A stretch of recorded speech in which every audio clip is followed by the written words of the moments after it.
Mayapo Shashi Kodanitai Mayapo Shashi Mayapo Shashi Kodanitai Jaya Mayapo Shashi.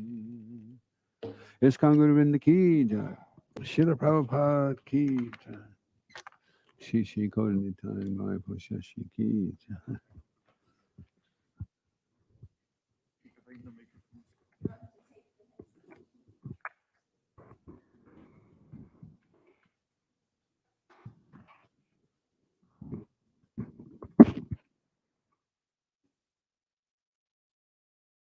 Reading from Srila Prabhupada Limamrita, Shishikonditaya Mayapo Shashi Ki Jaya. Shina Singh Bhagavan Ki Jai. Srila Prabhupada Ki Jai. So we're still in the early days, planting the seed. In the back room of the apartment, Prabhupada was usually alone, especially in the early morning hours, 2, 3, and 4 a.m., when almost no one else was awake. In these early hours, his room was silent and he worked alone in the intimacy of his relationship with Krishna. He would sit on the floor behind his suitcase desk, worshipping Krishna by typing the translations and purports of his Srimad Bhagavatam. But this same back room was also used for meetings, and anyone who brought himself to knock on the Swami's door could enter and speak with him at any time, face to face. Prabhupada would sit back from his typewriter and give his time to talking, listening, answering questions, sometimes arguing or joking. A visitor might sit alone with him for half an hour before someone else would knock, and Swamiji would invite the newcomer to join them. New guests would come and others would go, but Swamiji stayed and sat and talked. Generally, visits were formal. His guests would ask philosophical questions and he would answer, much the same as after a lecture in the storefront. But occasionally, some of the boys who were becoming serious followers would monopolize his time, especially on Tuesday, Thursday, Saturday, and Sunday nights when there was no evening lecture in the temple. Often they would ask him personal questions. What was it like when he first came to New York? What about India? What was it like when he first, were his family members devotees of Krishna? What was his spiritual master like? And then he would talk in a different way, quieter, more intimate and humorous. One night he told how he had met his spiritual master. He also told him about his childhood in India, how he had begun his own chemical business, and how he had left home in 1959 and had taken sannyas. The boys were interested, but so ignorant of the things that Swami was talking about that at the mention of a word like madanga or sannyas, they would have to ask what it meant, and he would go into conversational tangents describing Indian spices, Indian drums, even Indian women. And whatever he spoke about, he would eventually shine upon it the light of the Shastra. He did not ration out such talk, but gave it out abundantly by the hour, day after day, as long as there was a real live inquirer. Srila Prabhupada Ki. Jaya Jaya Shri Caitanya Jaya Nityananda. Jaya Jaya Shri Caitanya Jaya Nityananda. Jaya Dvaita Chandra Jaya Gaura Bhaktarinda. Jaya Jaya Shri Caitanya Jaya Nityananda. Jaya Dvaita Chandra Jaya Gaura Bhaktarinda. Reading from the Caitanya Charitamrta Madhya Lila, this is chapter 19. The Lord instructs Srila Goswami. So we're going to read a few texts and then eventually we'll come through to 1:14, and there's a purport at 1:14. So I'll just run through the English. Upon hearing that Sri Chaitanya Mahaprabhu had arrived, all the villagers went to see him. Simply by seeing him, they all became devotees of Krishna. All the Brahmins of the village were eager to extend invitations to the Lord, but Vallabha forbade them to do so. Vallabha then decided not to keep Sri Chaitanya Mahaprabhu at Atadaila because the Lord had jumped into the river Jamuna in ecstatic love. Therefore, he decided to bring him to Prayag. Vallabha said, if anyone likes, he can go to Prayag and extend invitations to the Lord. In this way, he took the Lord with him and departed for Prayag. Vallabha avoided the river Jamuna. Putting the Lord on a boat in the river Ganges, he went with him to Prayag. the text 114. Loka Bida Baye.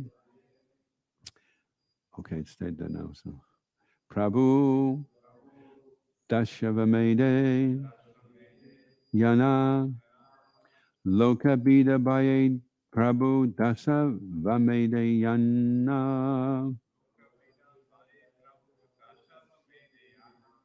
Rupa Gosanari Shiksha Kara Na Shakti Sancharya Rupa Gosani Nire Shiksha Karana Shakti Sancharya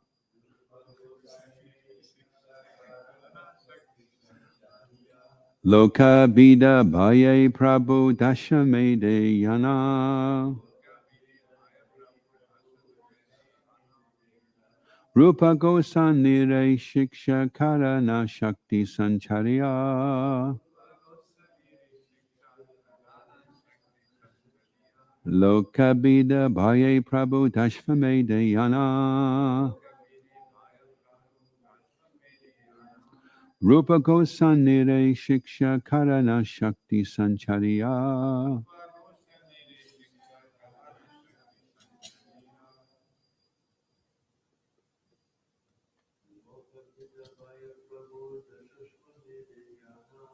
Loka Bida Bhaya Prabhu Dashameda Yanya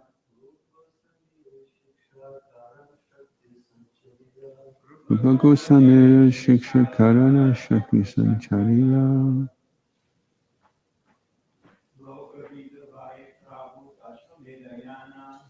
Loka Bida Bhaya Prabhu Dashvameda Yana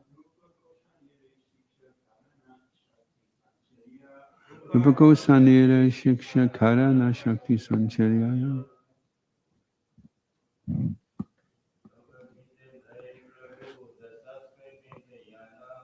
Loka Bida Bhaya Prabhu Dashvameda Yana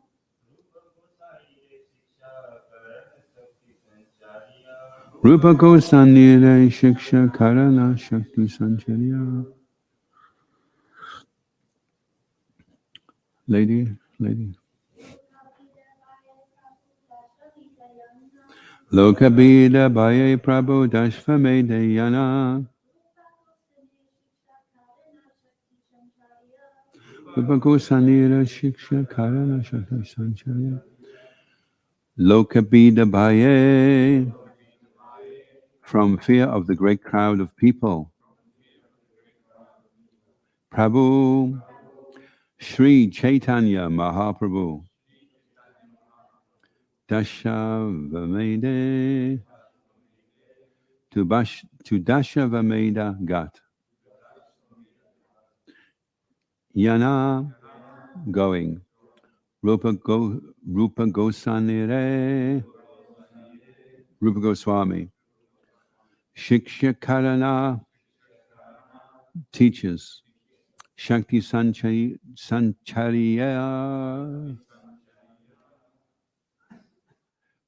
endowing him with potency. Translation: due to the great crowds in Prayag, Sri Chaitanya Mahaprabhu went to a place called Dashvameda Ghat. It was there that the Lord instructed Srila Goswami and empowered him in the philosophy of devotional service. Prabhupada Srila Prabhupada Ki Jai. Parashya Shakti Vivideva Sruyate. The Supreme Lord has multi-potencies which the Lord bestows on his fortunate devotees. The Lord has a special potency by which he spreads the Krishna consciousness movement. This is explained in the Chaitanya Caritamrta, Ancha 7.1. Kali Kalera Dharma, Krishna Nama Sankirtana, Krishna Shakti Vina Nahi, Tara Pravatana. One cannot spread the holy name of Krishna without being specifically empowered by Lord Krishna. A devotee who receives this power from the Lord must be considered very fortunate. The Krishna consciousness movement is spreading to enlighten people about their real position, their original relationship with Krishna. One requires Krishna's special power in order to be able to do this, people forget their relationship with Krishna and work under the spell of Maya, life after life, transmigrating from one body to another. This is the process of material existence. The Supreme Lord, Sri Krishna, personally descends to teach people that their position in the material world is a mistaken one. The Lord again comes as Sri Caitanya Mahaprabhu to induce people to take to Krishna consciousness. The Lord also empowers a special devotee to teach people their constitutional position. Om Gana Timirandasya Gananjana Shalakaya Chaksharan Militam Jena Tasmai Shri Gurave Namaha Shri Chaitanya Manobistam Stapitam Yena Bhutale Swayam Rupa Kadamayam Dadati Swapadantikam Jaya Shri Krishna Chaitanya Prabhunichananda Shri Advaita Gadadha Shri Vasadi Gaura Bhaktarinda Hare Krishna Krishna Krishna Hare Hare Hare Rama Rama Rama Hare Hare Vanchikalpatrubhyascha Kripa Sindhubhyevacha Padidanam Bhavanebhyo Vaishnavebhyo Namo Namaha. So we say this prayer, Shri Chaitanya Manobishtam Shtapitam Yena Bhutale. We're asking, can we please be given shelter by Rupa Goswami, because he's the designated leader for Lord Chaitanya. So these verses are illustrating that Srila Rupa Goswami was a very special personality, and he was empowered, and so he was able to write books and assist in Lord Chaitanya's strategy to establish Krishna consciousness. So it's interesting because when you go to Vrindavan and you see all these amazing places, and you go there, we know fully 100% that they are the places, because they were excavated by Rupa Goswami, Sanatana Goswami, and other great devotees were assigned to this task. And as we go on, Srila Prabhupada mentions in his books other books that we should read also. And now, by the grace of devotees like Shivaram Maharaj, these devotees are now these books are starting to come to light, and we're starting to really appreciate the teachings of Rupa Goswami, Sanatana Goswami, Jiva Goswami. So there's a whole wealth, and there's a series right now. Indrajuna Maharaj is helping with accumulating different scriptures, and he's reading from them all these amazing stories. So this is just increasing the treasury of Gaudiya Vaishnava literature. So due to great crowds, Chaitanya Mahaprabhu went to a Dashvamedha Ghat, and when it was more peaceful, he was able to instruct Srila Rupa Goswami. So that's interesting as well, because generally when you're trying to spread a message, you go where the crowds are, isn't it? And the bigger the crowds, the more successful you'd consider it to be. But there's also another balance, which is that we have to be sometimes in a very peaceful place and give quality time to special devotees. And that also is a strategy for eventually helping to spread the consciousness. So there's different ways of doing it. And so with ourselves as well, we may have spent a lot of time out distributing Srila Prabhupada's books. And at one point we may be wonder what's in the books. And then we have to try to assimilate the information and then break that down bite size, so that our younger devotees, as Prajuna Prabhu was saying yesterday, with a very sincere look in his eyes, which was amazing, that we have to look after the younger devotees especially, because that is the future of Krishna consciousness. So first of all, very important to distribute the books, even more important to read the books, and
and serve the feast to the devotees, then you can enjoy a lot more. Because how many times can you eat a feast?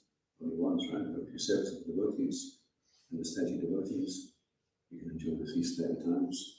So you can increase your ability to enjoy. You can then have to serve and synergize, associate with the devotees nicely. Any questions and comments? Yes, very nice.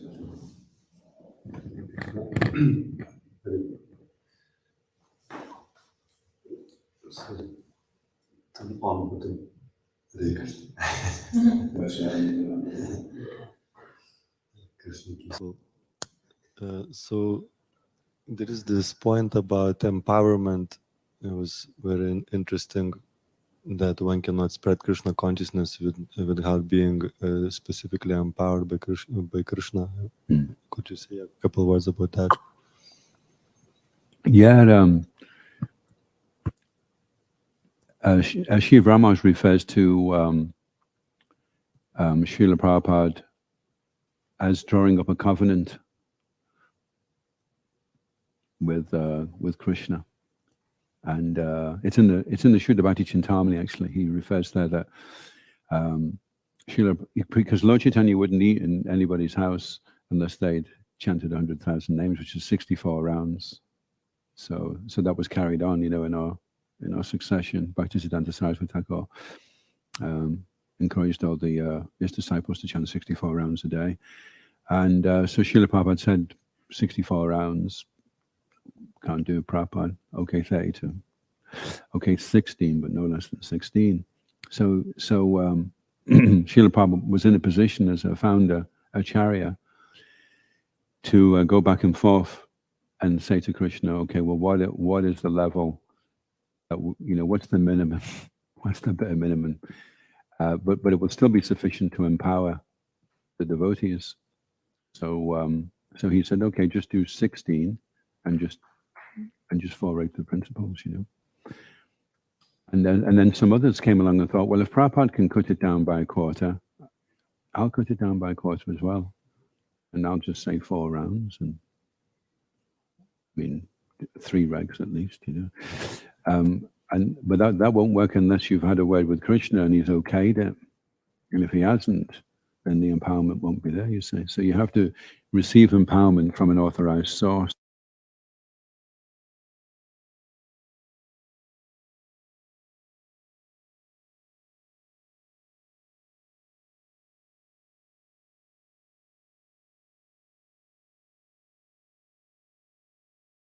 It's very start around 16 in the 16 good rounds, which maybe you have to chant 20 rounds to get 16 to be good. But if you do that, then there's sufficient empowerment, at least for yourself, to engage in Krishna consciousness. Because even to engage in Krishna consciousness yourself, you have to be empowered. And then if you are able to get to that point of Guya Makati Princhati, that you're able to and confidentially reveal your mind to an advanced devotee, then you can start to become more empowered. The art of taking the association from those that are already very, very powerfully established in their own Krishna consciousness. Is that okay? Yeah.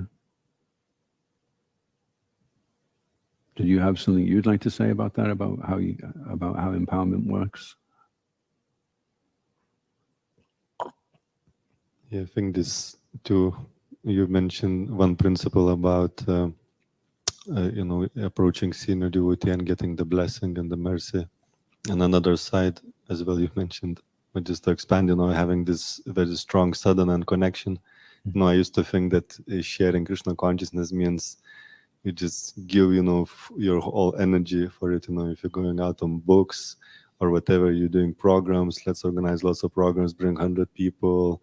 And give them prasadam, bring them to the temple, and that means to become empowered. and the person is speaking, and I start to focus more on connection with Krishna, chanting the holy name, make sure you're reading the books, you're studying, and etc. Then your ability to share Krishna consciousness increases.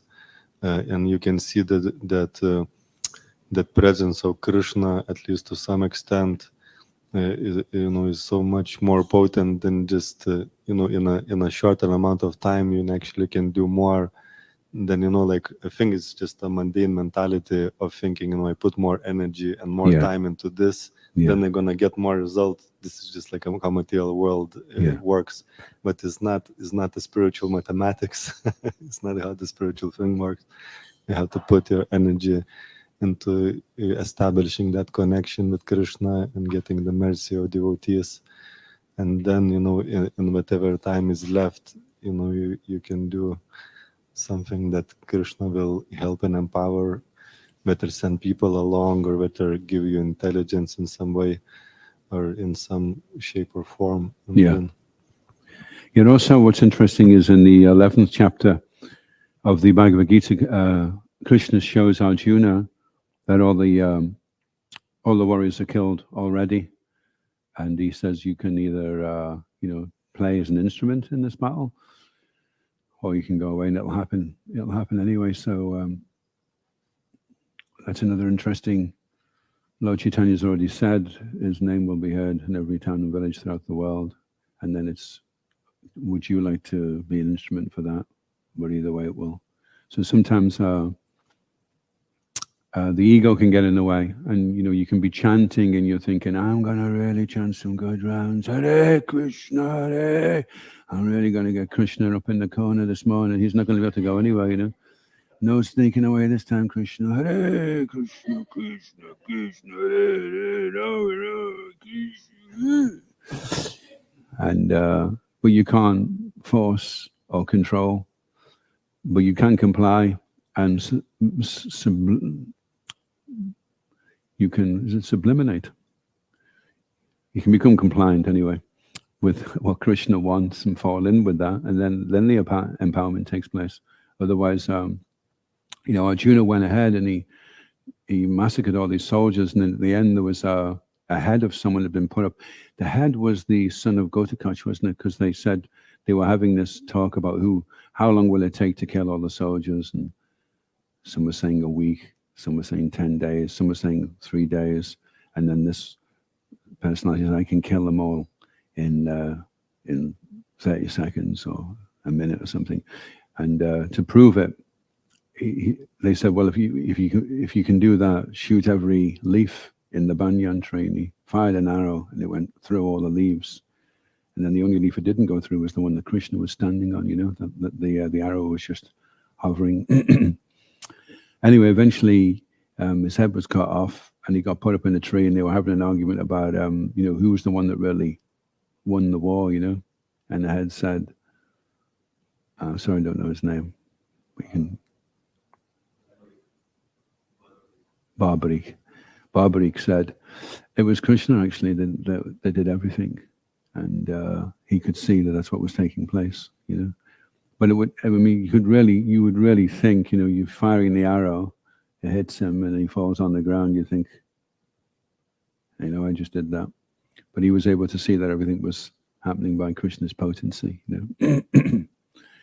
So certainly the acharyas are aware of that. That's how they are able to do so much, because as soon as the ego comes in and you think it was yourself, then immediately you become disqualified, then you're no longer able to transmit the energy. So there's a very nice book actually on the nectar of book distribution, and some of the nicest passages I personally was Gauri Devi Dasi. She was a Prabhupada disciple and she was a really big book distributor. And she said that Krishna can only give you as much success as you can still remain humble to accept.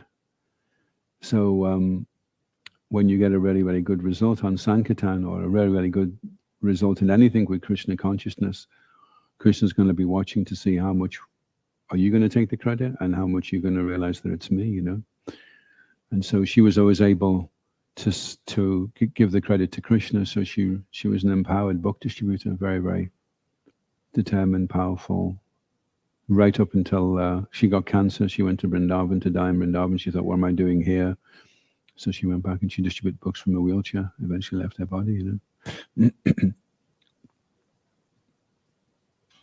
And another amazing thing about her, she was doing very little, just a very, very few books to begin with, and it was like a massive struggle.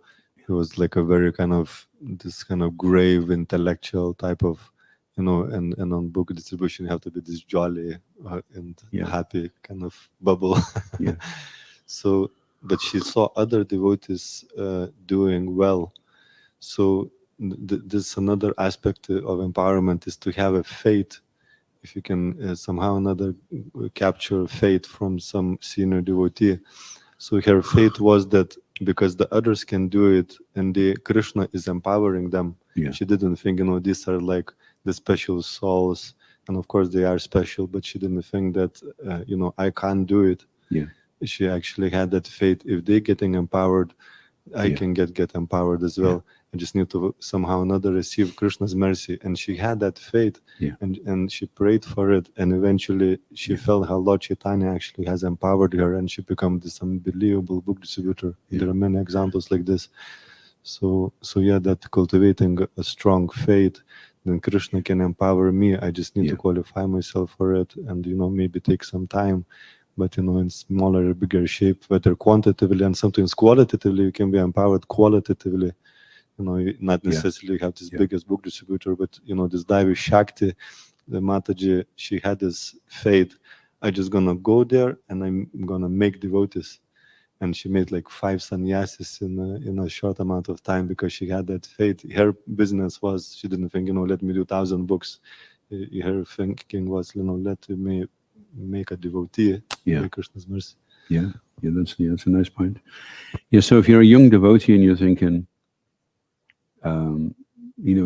these devotees are all really special. They must have all gone to music lessons, or they must have learned, all the different things that you see they're capable of doing. But they weren't materially qualified in the first place, but they became empowered. So then you can think, and it's quite reassuring, because when I first came to meet the devotees, I thought they'd always been far out like that all the time, And then they were saying, no, I used to be a postman and I used to do this. And I was thinking, really? You were just normal like me? You mean I can also be like you?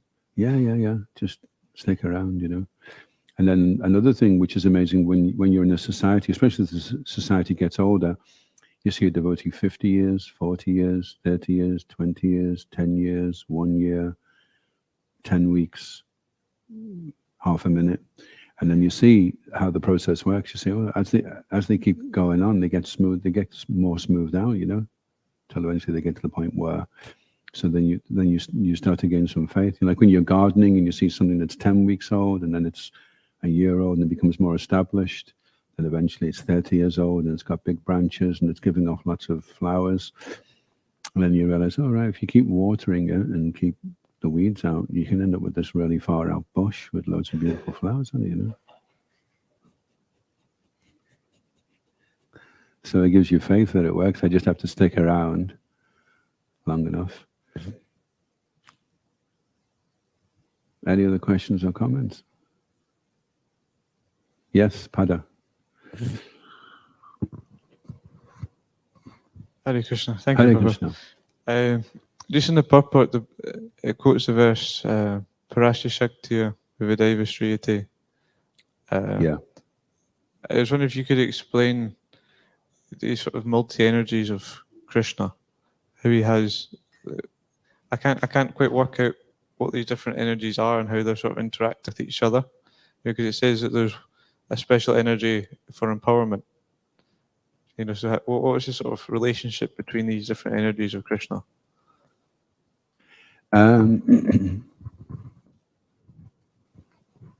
Krishna has all the rasas are present in Krishna. The conjugal, the parental, the friendship, the Lord and Master. These are all energies. These are all relationships that we're looking for. So that's one. When you come in contact with a devotee, then you're able to connect to these rasas via the devotee. So you can develop a more kind of, personally myself, I experienced I left my family, which was a little bit kind of dysfunctional in the sense that we didn't really communicate. We generally kind of talked, like had conversations staring at the television. Oh, you're back, Mum?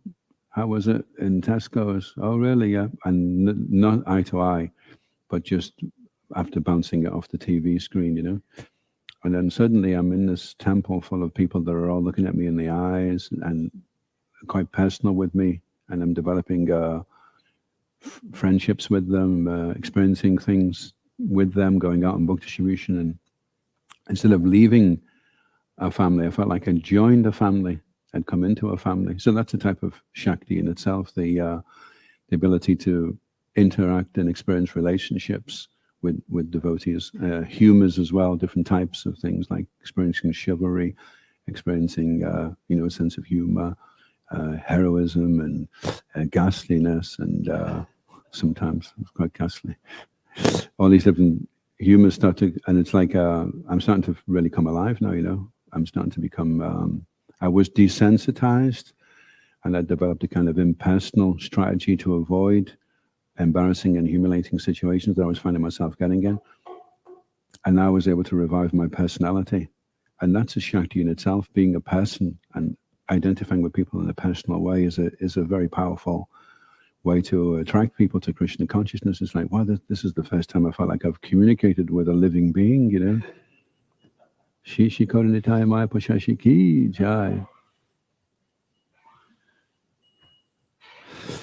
The potency of truthfulness as well. They say that the truth rings true.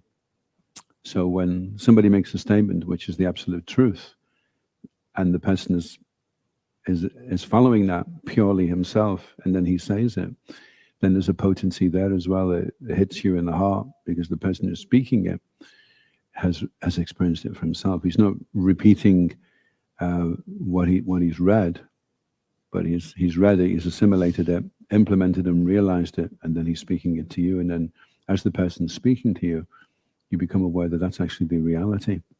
I mean, there's many, when you listen to Srila Prabhupada, quite often the conviction with which he says something makes it apparent that what he's saying is true, although you don't have any direct information of that, and yet you feel it's more valid than someone with coming up with some big speculative experiment. And Prabhupada will just say something and you think, wow, that's actually the truth, you know.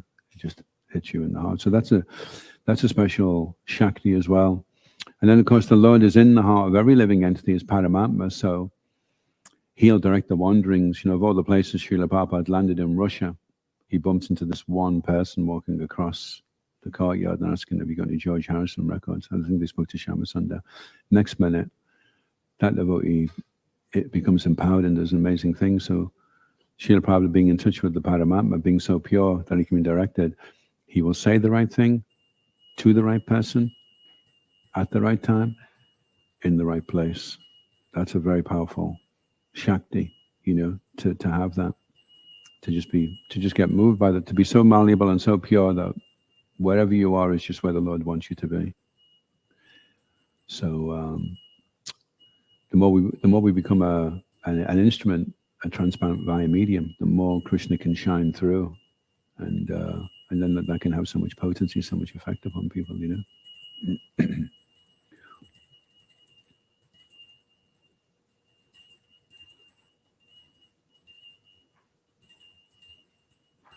Any other questions or comments?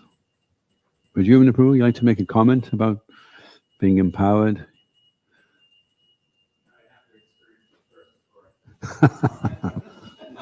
Another one is humility, the power of humility, you know. That's a Shakti in itself.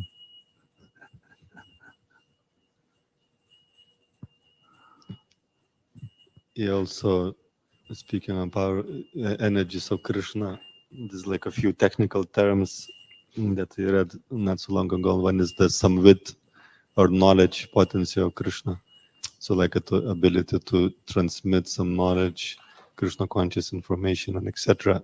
And when you're in a good spiritual shape, you know, your presentation of Krishna consciousness can be like a day and night. So if you have that experience, one day your class is completely flat, or maybe a few years, personally speaking, your class is completely flat, and everybody's falling asleep. And some other day you can give this a really amazing class. Everybody says, "Wow, this was great," but you realize, that actually this is not your potency, because just for a few years you couldn't even this, you're just repeating like a parrot. Yeah. And so there's this some bit potency. So you realize that this is actually not me. It's Krishna's knowledge potency that is manifesting, and you're just being lucky to observe it. And maybe you kind of cleared a little bit your consciousness that Krishna is kind of a little bit manifesting of it, in you. Yeah, and also when we talk about knowledge, there's Gyan and Vigyan. So the more we're speaking Vigyan, it's interesting when we say something is realized, because if you break it down, it really means something which has become real to us. We've experienced it as real. So that when we speak it, the person may not consciously be aware, but is aware on some level that what you're speaking is real, at least real for you. And he may also think, maybe this could also be real for me. But to shift from knowledge to realized knowledge means it has to have been experienced. And Vidya Vadu Jivanam, Vidya the knowledge, Vadu is the wife, and Jivanam is the life. So by hearing the holy name offenselessly, the knowledge accompanies us like the wife, or actually Radharani is referred to, that's actually Radharani is there, the energy there of Krishna, and it's the life. So then it goes from being flat, you go from being dead, which is basically what flat is, isn't it, on your back, to like, hey, check this out. And Bhaktisiddhanta said, a dead man cannot preach. You have to chant Hare Krishna and follow 4 regulative principles. It's like, it's dead, the person's dead, so it's, but if the person's alive, if you see the devotees on Harinam, you think, wow, those guys look like they're having a great time, then you're attracted, isn't it? You want that also. That's how people get famous, because people want to be like them. So when they stand up to do something, everybody crowds around to watch it, and they're thinking, well, maybe I can. And then what do they normally do? They normally imitate the person, don't they? So they all start walking like John Wayne. Hey, when's Prashadam? Because they saw it in the movie and they thought, well, that guy's really cool, so I'm going to try and be like that, because he gets the girl at the end, and he's everyone's scared of him, So also with devotees as well, like that people are attracted to us in Harinam. They think, wow, that's what you need to do. You have to be so joyful and happy and fearless and uninhibited. Okay, let me do what they're doing, because I want to experience that as well,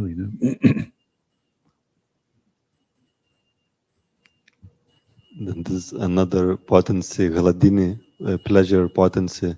So when devotee is infused with that, it can give a taste for someone. Like if you're in association of like a really advanced devotee, it's like the kirtan is like nectar.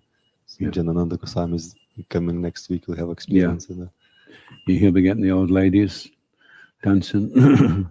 You have a question, Janananda? So in the verse it says that he instructed them at the Dashvaveda Ghat. Dashvameda Ghat, yeah. Is there any significance behind the word Dashvaveda? Dashvameda Ghat. I think Raghunath knows that. Or presumably probably knows it. I think it has to do, doesn't it mean like 10 horses? Oh, is it? Yeah. Yeah. Oh, yeah. I was reading last night in the Srimad Bhagavatam about how Indra gives 100 horse sacrifice to source. I think I recognize the word from there. Oh, okay. Well, yeah, there's always some reason for it, isn't it? Eka chakra, because there was one chakra went there and There's some significance, isn't there? And Dashvamedha. Has anyone been to Dashvamedha Gap? No. Have you been to India? Yeah. You've been to Vrindavan? No.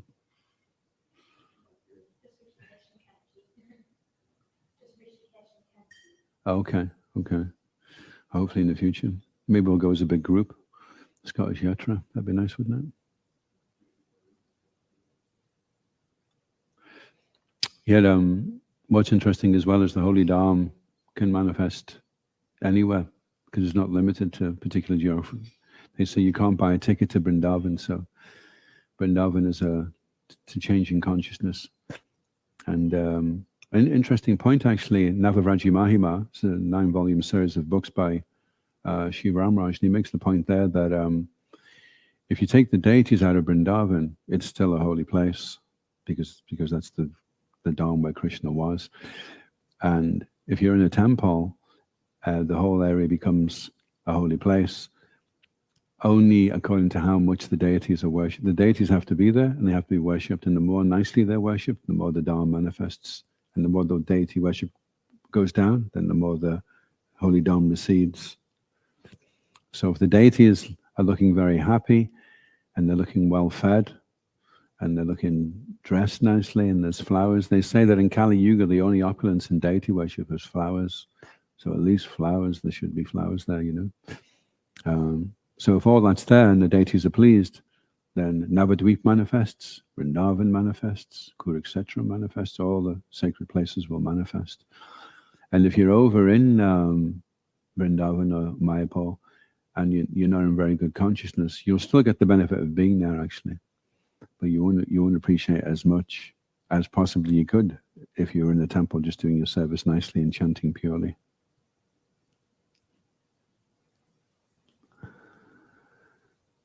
So yeah, there's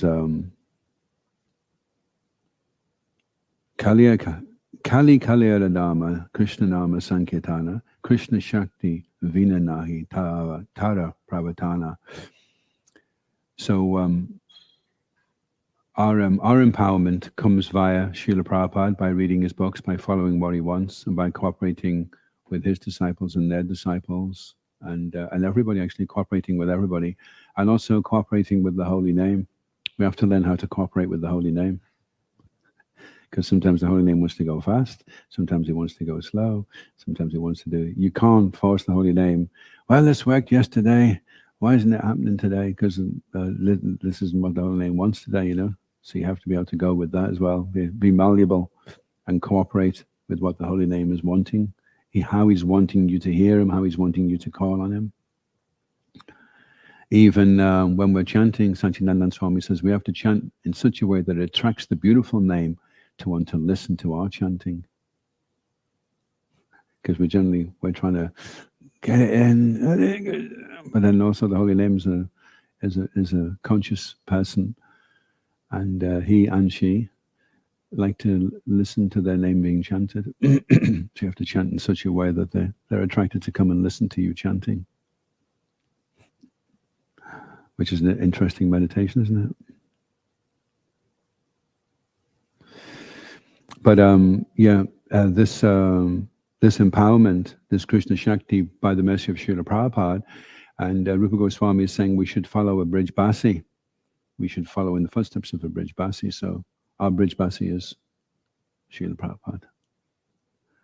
So we follow him, we associate with him, we worship him, and also we respect his mercy. There's a nice book called Prabhupada is Coming, and it's all the different dreams the devotees have had about Srila Prabhupada. And I'll just end with this story, which is quite nice. One lady was in the temple in New Vrindavan in Virginia. Is it West Virginia? West Virginia.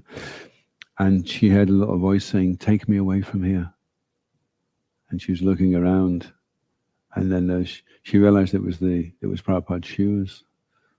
So she put them in her bag and went away, and the devotees were all saying, "Who would even steal Prabhupada?" So they put some of the shoes there. And after a period of time, things went up to a very good standard and things were going on nicely. And so one day the shoes reappeared, and she said, "Yeah, they said I want to go back now." So she put Prabhupada's shoes back from where she'd taken them from, you know. So that's how alive the Murti and the shoes of Srila Prabhupada and the deities are, actually. Because one time Srila Prabhupada went into a temple, and it wasn't an ISKCON temple, and Prabhupada was at the back of the temple, and he asked the pujari if he could take the tilak out of the eye of Krishna's eye. I'm not sure whether it was his left eye. And the pujari walked across, bent down, and he looked, and he came back, and he said, "Oh no, I think you're mistaken, Prabhupada. There's no tilak in the eye." And Prabhupada, so the pujari, and then he saw there was a piece of tilak, Krishna's eye. So then he took the tilak out. So the only way that Srila Prabhupada, unless he had a mini telescope when no one was looking, the only way that Prabhupada could have known that there was some tilak in the eyes because somebody told him that there was. Really, yeah? Wow. Srila Prabhupada came in for greeting of the deities, and he said, "There's something in Krishna's eye." Wow. And the small deities.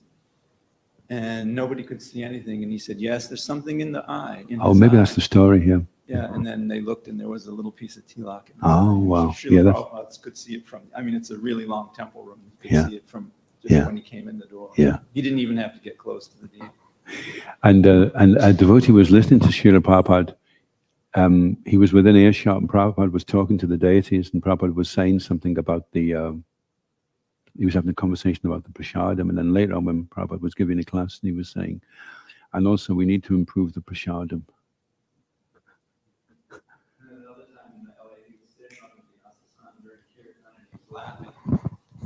He was laughing really loud, and then they asked him afterwards, "What were you laughing about during kirtan?" And he said, "Oh, Narada Muni cut a joke." Wow. Wow. Yeah, there's a few stories of Narada Muni. There's a book put together by Bhaktisiddhanta, his disciple, and there's an illustration there, and there's a man with a bowler cap and a suit and an umbrella and a suitcase, and Srila Prabhupada's doing some program in one of these public events, and later on, Prabhupada said, "Did you see Narada Muni?" And the devotees were saying, because they're expecting, to see somebody flying past with a veena, I said, no, so Narada Muni. So he was there, but he was dressed up as a businessman. He had a bowler hat on and Mataji told the story. She actually was there and said actually two people came, like a very tall, well-dressed people, and they had like amazing shoes as well. It was like a first-class shoes. Wow. And she saw them, actually. She was at the entry, and then later on, they asked Prabhupada, and I said this was Angira Muni and Narada Muni. Came dressed as two business people. And there was one, was that the same story where they were laughing? And they said, why were they laughing, Srila Prabhupada? They said they were laughing to see the Malachas trying to chant Hare Krishna.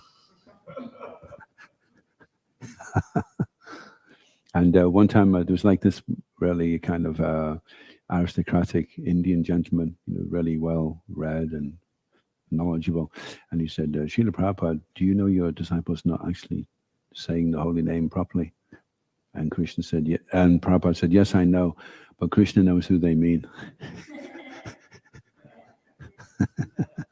So that's amazing, isn't it? That we're under the shelter of Srila Prabhupada, who's so. The same thing happened with Bhaktivinoda Thakur. He went into a trance on the train. Then later on, he came out, and his son Bhaktisiddhanta was with him at the time. But he was only really young, and he said, "Where did you go?" And he goes, "I'll tell you when you're 16." And then, like about 10 years later, on the day of his birthday, he just turned around and says, "Where did you go?" Because he had such an amazing memory, And he says, "I was on a japa.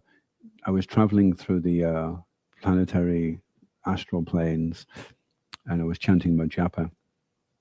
And there was a group of devotees, and they were discussing Apichat Sudaracharo. Lord Brahma was there. I think Narada Muni, Shiva. And they were asking, what do you think it means? And then they said, oh, look, there's Bhakti Vinod. He'll know. And they called him over, So he clarified it for them.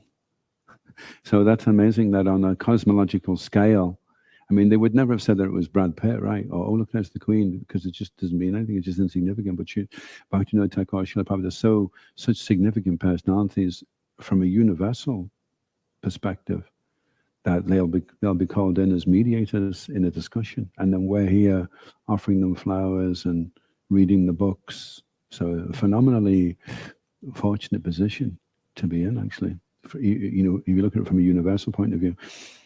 And one thing I just wanted to say before I went, because somebody said something which was a bit of a downer, actually, and it kind of depressed this devotee when he heard it, but then afterward, he was okay about it, But it's a really sad thing to do to someone. He says, oh, well, if this is so good here, why is there only 5 or 6 people that are here for it, So I was saying to him, well, when you have a ship, sometimes you have a maintenance crew and you keep the ship nice, and then every now and again the ship fills up, people go on a voyage, and you have hundreds of people in the ship, but they all have to go back to their jobs and whatever else they do. They can't stay on the ship all of the time.